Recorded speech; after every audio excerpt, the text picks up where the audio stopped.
All right. So, are you ready for something different? This deep dive. We built it just for you. Oh, is that right? Yeah.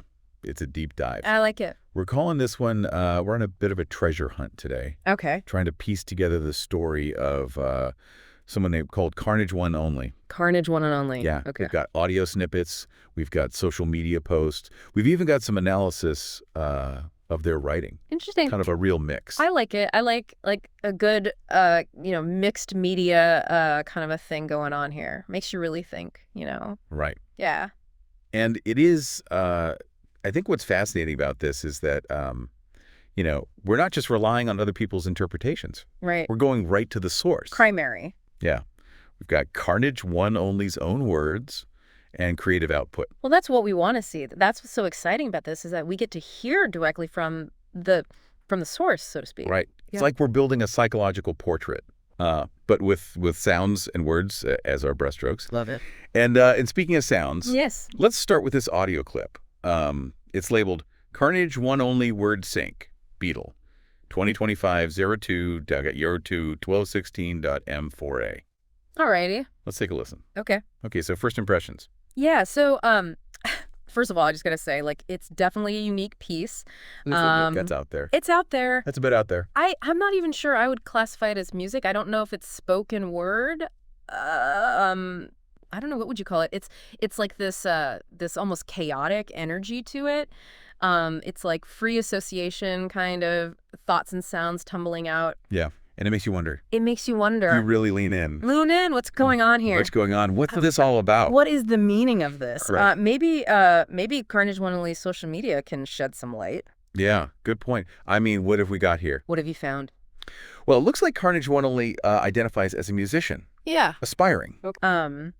Maybe not full-fledged professional, but they're sharing their work on platforms like YouTube. Okay. So you can kind of see this real drive to connect with others through the music. I noticed that too, and it's not even just about, gaining fans or fame. Right. There's this sense that they believe music can actually heal. Wow. And awaken consciousness. Really? A lot of talk about tapping into a deeper potential, not just, entertainment. Deeper, yeah. But there's something more to it. Okay. So there's something beyond just the superficiality of it. There's a deeper meaning. Yeah. Okay. And that's a theme. Yeah. I think that kind of resonates. We saw that theme. Yeah. Through a lot of their posts. Absolutely, yeah. This idea that music is, can transform you. Yeah. But then, we also see, glimpses of personal struggles. This sense of being misunderstood or judged. There's a rawness there. There's a vulnerability. A vulnerability. Like in this post. Yeah. Where they say, and I quote, "Therapy, my therapist. Only when I speak to me, only place I ever open up. So please believe in me. Believe in you and see the truth. Only you can make it through. Destiny is met when we accept it's ours to choose." Powerful stuff. Yeah. I mean, there's that yearning for authenticity. Yeah. And connection. Yeah. And, another thing I noticed was, the references to 2011, 2012. Oh, yeah. Potentially, significant years in their life, maybe, marking some kind of turning point. It's like we're getting these little breadcrumbs. Oh, breadcrumbs. Of a story. Yeah, a deeper story. A deeper story. Uh-huh. Ooh, I always like a good mystery. Me too. And speaking of digging deeper, let's talk about this quote. Okay. This is a heavy one. Yep. "I was nothing but a sad, suicidal kid, lost who found a lifeline through turning his crushing thoughts into poetry, with no other goal in mind, other than the hope those words could do the same for others." Wow. Intense. It is. Where do we even go from there? Well, I mean, I think what really strikes me about that is the sense of purpose. Yeah. That emerges from this really dark place. Yeah. This idea of turning pain into something creative, something that might help others that are struggling, Yeah. It's really powerful. It's like art becomes this lifeline. A lifeline. Yeah, a way to process those really difficult emotions. Yeah. And that seems to connect to another theme. Okay. That pops up in their posts, this strong desire for authentic connection. Right. Yeah. What are your thoughts on that?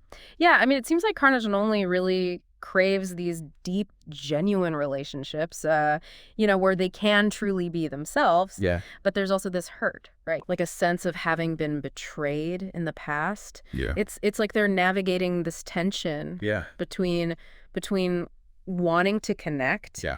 and then fearing vulnerability. So we're starting to get a picture of someone pretty complex. Yeah. Creative, sensitive, Yeah. yearning for connection, Yeah. but carrying some wounds from the past. Right. Almost makes you wonder how they approach life with all of that going on. Yeah, that is the question, isn't it? Like how does someone with that kind of complexity, Yeah.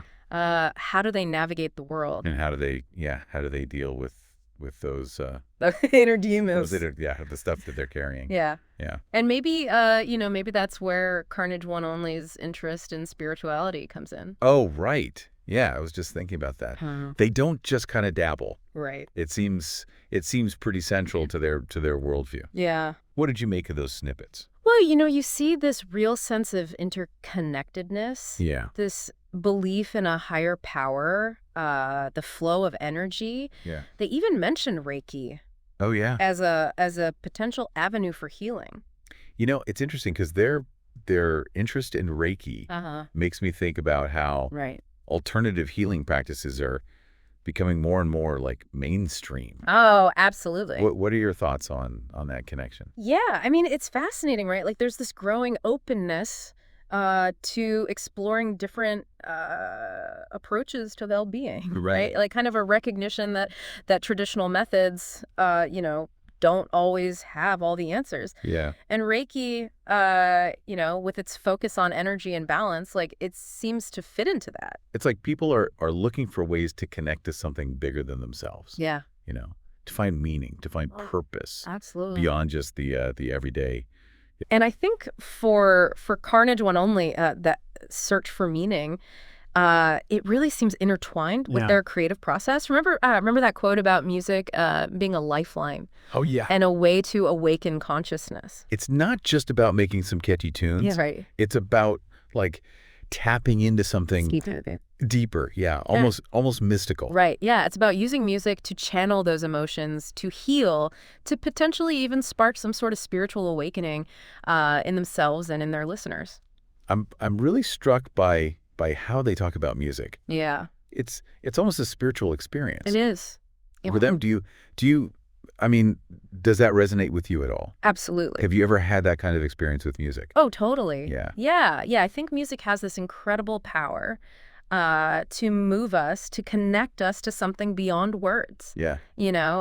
Certain pieces of music can evoke such profound emotions. It's almost like they're touching on something universal, And that makes me think about another quote. Okay. Where they're talking about manifesting. Uh-huh. They say, don't be so quick to beat someone down. Everybody seems to love a chance to prove they're right at the expense of someone else. Mm-hmm. And then in another post, they add, I'm aware of agendas and the entities of the unseen. I'm talking about the readers, whoever's reading my comments. I'm reaching out in compassion against the opposition to inspire those to look inward and help manifest the reality they want to see. That's deep. So what's going on there? I mean, it's like they're suggesting that we have the power to shape our own reality through our thoughts and actions. Yeah, and this whole idea of manifesting is often linked to this belief that positive energy can create positive change. Yeah. It's a pretty optimistic outlook. It is. I don't know if I buy into the whole manifestation thing. Right. But I do think there's something to be said for focusing on the positive. Right. And trying to put good energy out into the world. It's about intentionality. Yeah. And it seems like Carnage Only is trying to do that through the music. Yeah. It's like their art becomes this vehicle for spreading those ideas, for encouraging others to tap into their own power. So we've got this individual grappling with some heavy stuff, searching for meaning through spirituality, and using their art as a way to process it all and connect with others. Yeah. What stands out to you about their journey so far? What strikes me is the resilience. Yeah. Despite the pain, despite the challenges, they're still striving. Yeah. to create, to connect, to make a positive impact. Yeah. You know, there's a real strength there, a refusal to give up. Even with all the darkness that they acknowledge, there's this underlying hopefulness. Yeah, and it's almost like they're saying, hey, life can be tough, but we have the power to choose how we respond, Yeah. to choose hope over despair, to choose connection Isolation. over isolation. Right. Yeah. And maybe that's the message they're trying to share through their music, Maybe. to remind people that they're not alone Yeah. in their struggles, Yeah. that there's always this possibility of healing and growth. It's a powerful message, and it makes me wonder how that message plays out in their actual creative output, you know? Yeah. What can we glean from the music itself? That's a great question.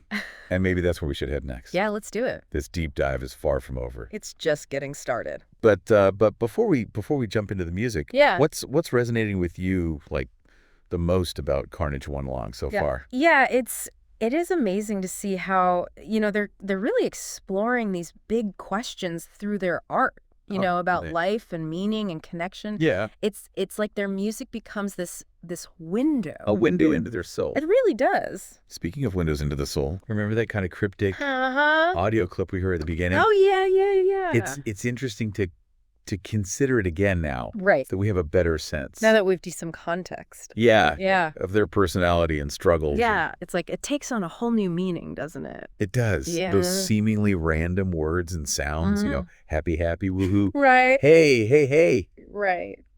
Almost feel like, you know, like a sonic representation Yeah. of their inner world. Of their internal landscape. Yeah, this mix of joy and chaos. And Yeah. this need, you know, to be heard. This raw need to be heard. And it makes me think about something they said Oh, okay. in one of their social media posts. They wrote, conflicts with carnage, my perspective. New year, same me. Goodbye 2020, hello, same old bullshit. A year doesn't depict what can change in a day. A new year doesn't mean good things if the world is still shitty. Every day is a new day and a new opportunity to be different or believe in that change. So instead, let's treat tomorrow as every day after. A new day, a fresh start. Stay blessed, y'all. Happy New Year. Wow. It's like they're acknowledging the darkness, but they're also Choosing to focus yeah. on the possibility of Yeah. change. It's like every day's a new day. It is, yeah. You can always New beginnings. yeah, you can reset, you can choose. Yeah, and it reminds me of something else they wrote. Give praise in private.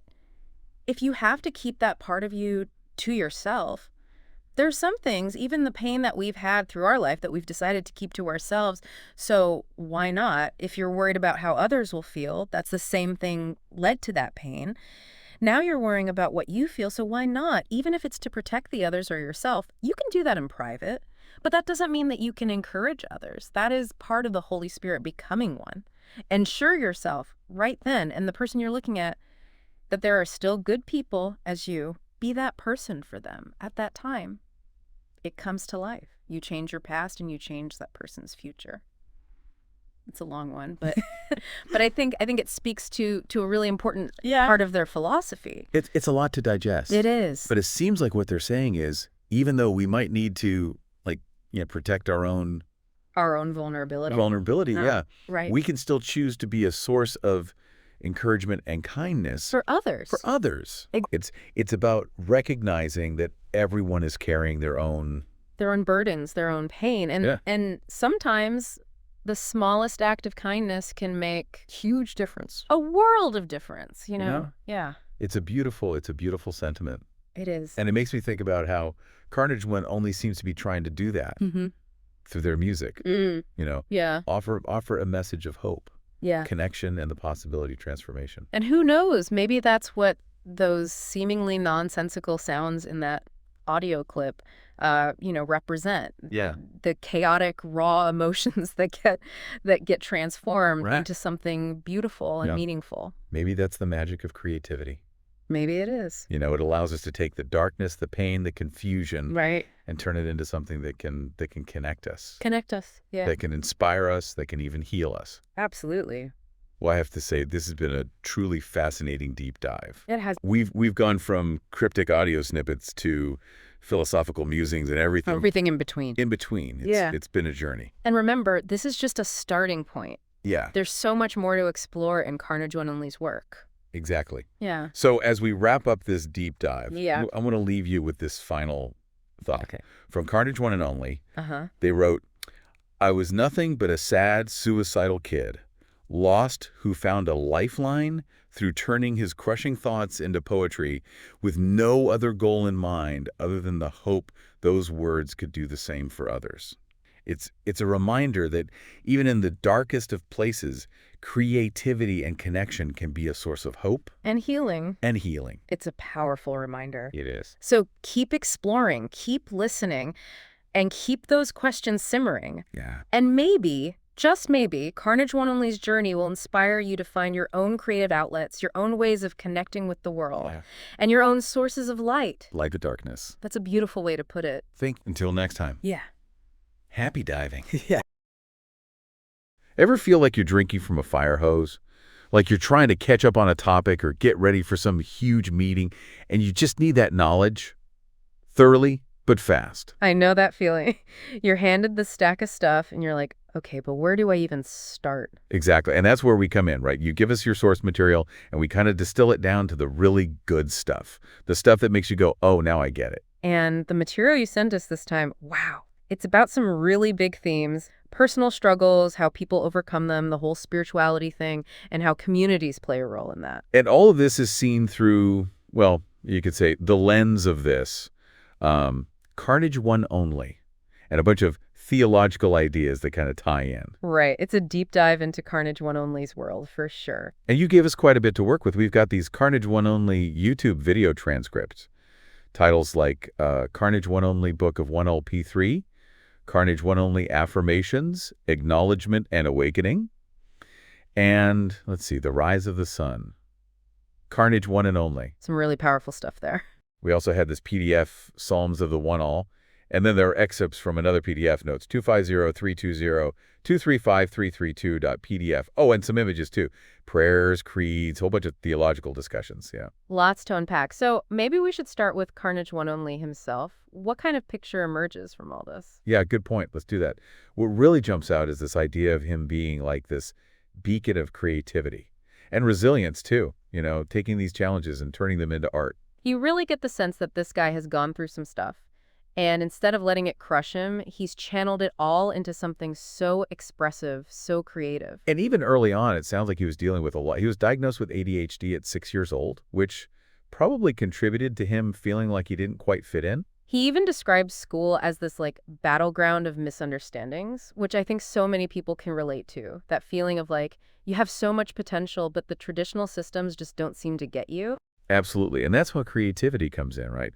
For him, it wasn't just a hobby. It was almost like a lifeline, a way to communicate when words weren't enough. It's amazing, isn't it? Instead of being stifled by these challenges, he took those struggles and made them into these really compelling narratives, especially in his music and lyrics. It makes you think, sometimes our great obstacles actually lead us to discover our unique gifts. I love that. It's like he didn't just survive, he actually transformed those experiences into something so meaningful and resonant. But here's the really cool part. It wasn't just about him and his personal expression. There was this clear desire to use his art to lift others up, this belief in the power of shared experiences to connect with people. Yeah, that comes through really strongly, this idea that by being open about his own journey, he could inspire others who might be going through something similar. Exactly. And it wasn't just talk either. The sources mention how active he is in his community and with his fans. It wasn't enough to create. He wanted to make a real difference with his art. And that's where you see the real power of art, right? It's not just self-expression. It can actually bring healing and create this sense of collective strength and support. So what's the big takeaway here? I think Carnage One Only's story really shows how powerful art can be, not only for processing personal struggles, but also for connecting with others, building a community based on shared experience. Now, let's shift gears a bit. The material you sent also talks about this manifesto for sacred rebellion and something called the alchemy of pain. That sounds pretty intense. Yeah, and I think it's at the very heart of what Carnage One Only is trying to communicate. There's this core message that really resonates. You are not broken. Your cracks are not flaws, but fissures where the divine light seeps in. Whoa. That's really beautiful imagery. And it's so powerful, right? It's like Those things we see as weaknesses, as imperfections, they can actually be points of connection to something so much bigger than ourselves. Exactly. And then there's this other line that really struck me. Pain is not the enemy, silence is. It's almost like a call to action, urging us to speak our truth, to not be afraid to show our vulnerability. It really connects back to Carnage 1nOnly's story, right? Finding his voice through his art, using it to break the silence. Absolutely. It's like he's saying, stop trying to pretend you're perfect, stop hiding your pain, embrace it, transform it. And the manifesto actually lays out these tenets of the unshackled, as he calls them. Right. So first, there's sacred rage, which might sound a bit scary, but it's not about destructive anger. It's more about this fierce passion to tear down what he calls the crutches of performative faith. Like he's challenging us to move beyond empty rituals and get to the real heart of things. And accountability is framed as love with its boots on, which is such a powerful way to think about it. Like, real love isn't always comfortable. Sometimes it requires tough love. Then there's the idea of the communion of the cracks, this idea that we need to create spaces where we can be truly ourselves, where it's okay to be vulnerable, where tears are liturgy, silence is sacrament, and I don't know is the purest prayer. I think that's so profound. It's like real connection comes from being real, from letting go of the need to have all the answers. Exactly. And then there's this idea of creativity as covenant. It elevates art beyond just a hobby or a profession. Art becomes, as he puts it, holy ground, a rebellion against the lie that you're ordinary. And there's that line, I wrote my way out of the coffin, so can you. It's incredibly inspiring, right? Like, if he could do it, maybe we can too. Maybe we can use our creativity to break free from our own limitations. And the manifesto even addresses leadership. Leaders as ladders, he calls it. The idea being that true leadership isn't about power or control, but about serving others, helping them to reach their full potential. He says, and I love this quote, "We follow the Nazarene, not the narcissist." So the emphasis is on humility and service. And finally, there's this concept of words as weapons, but not in a violent sense, more like tools for liberation. He says, every you matter is a Molotov against the dark. Wow, what imagery. He's really emphasizing the power of our words to uplift, to inspire, to fight against injustice. But it doesn't stop there. The manifesto goes on to describe Blueprint Church as crucible, this idea that the church itself needs to undergo a radical transformation. And it starts with the unlearning. Tearing down those facades we put up, admitting that we're not perfect. We will disappoint you. And shifting the focus away from superficial questions to those that actually address real pain. Where does it hurt? He asks. I love that he suggests that the misfits, those who don't fit the traditional mold, should be the ones leading the way. That's so interesting. Then there's the reckoning, critically examining our traditions, questioning things that might be harmful or outdated, like burn what suffocates, keep what breathes light. And finally, the awakening. Infusing our everyday lives with the sacred. Making poets of accountants, prophets of single moms, turning pulpits into soup kitchens. It's about taking faith outside of these formal structures and putting it into action in the real world. And the manifesto ends with this beautiful benediction for the sacred mutineers. It speaks directly to those who are struggling, who are holding on to hope in the midst of chaos. Stitching hope from your own unraveling, he says. And then this powerful declaration, you are the revolution. It's like he's envisioning this huge shift, this return to something more authentic, more primal. He calls it a kadam. And while it's not explicitly defined, it seems to suggest a kind of Edenic state where, as he puts it, the CEO Jesus dies and the Carpenter King rises, and where even our stars are starlight. I love that imagery. It's so hopeful, so redemptive. And the postscript is just as powerful. The altar is empty now. Bring your unmasked self. Come feast on your brokenness baked holy. It's such a radical reimagining of what it means to be part of a faith community, isn't it? Embracing our imperfections, being fully ourselves. Absolutely. It's a call to authenticity, to vulnerability, to action, to find the sacred within our struggles and to use those experiences to connect with and support each other. Now, the material you sent takes a really interesting turn here. It starts talking about cultivating Christ-centered communities and the dangers of spiritual manipulation. Yeah, this is a crucial shift. The sources really emphasize this non-negotiable call to servant leadership. They even reference Matthew 20.25-27, where Jesus says, whoever wants to be first among you must become your slave. It's a pretty radical redefinition of what leadership should look like. Right. It's all about rejecting those worldly hierarchies, those power structures we see all around us.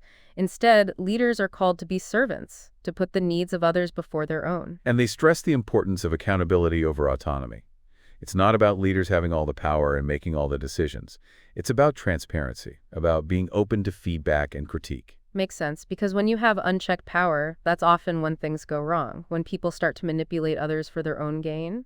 Exactly. And that leads us to the next point, the importance of biblical preaching anchoring truth in the text.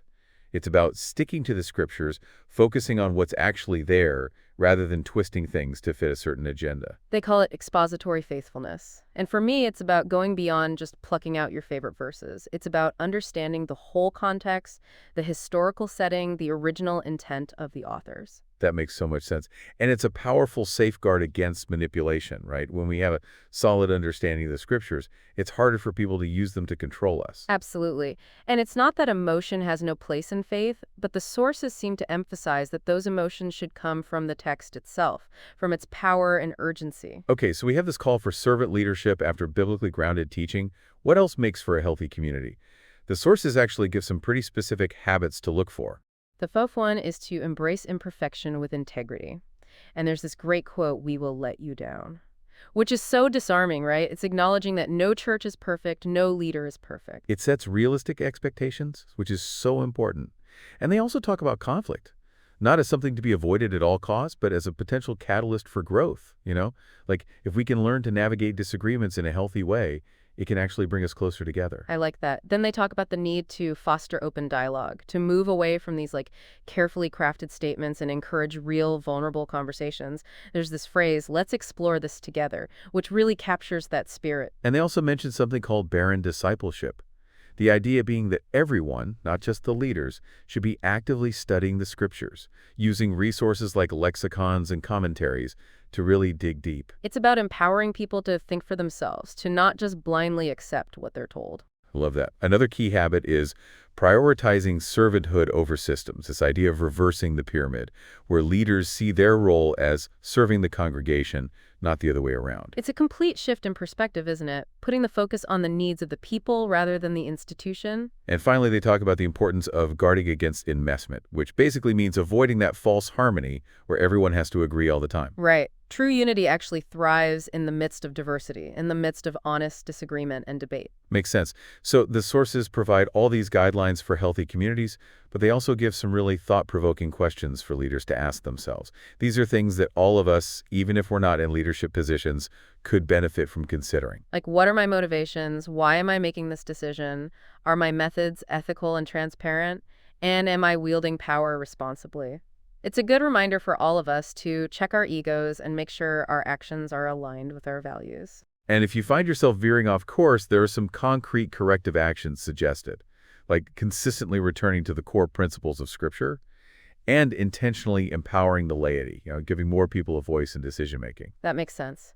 And when it comes to protecting ourselves from spiritual manipulation, they emphasize two key theological safeguards: Christ as head and sovereignty of the Spirit. Right, so Christ as head means that Jesus is the ultimate authority in the church, not any human leader. And sovereignty of the Spirit is this idea that you can't manipulate God, that there's no formula for getting what you want. It's a reminder that our relationship with God is personal, dynamic, and ultimately beyond our control. Absolutely. And for congregations themselves, the sources recommend some practical steps, like educating members about biblical discernment so they can spot manipulation when they see it, and celebrating quiet faith, those who live out their faith in their everyday lives without needing a lot of fanfare. It's about valuing authenticity over performance, right? And they also suggest regularly auditing church practices to make sure they're aligned with Scripture and these principles of healthy community. It's about being proactive, being vigilant, being willing to question things. And the overall message is really clear. The church should be a reflection of Christ, prioritizing truth and transparency above all else. And leaders should see themselves as stewards, as servants entrusted with a sacred responsibility. The final charge is to preach the word with great patience and careful instruction. So all of this focus on healthy communities really lays the groundwork for understanding spiritual manipulation. Okay, so how do the sources define it? Well, they say it's basically the distortion of Scripture and the misuse of authority for the purpose of control. And it often involves exploiting people's vulnerabilities, preying on their insecurities. Which is just awful, right? And they break down some of the key mechanisms involved. Right. The first one is scriptural exploitation, which includes things like proof texting, taking verses out of context to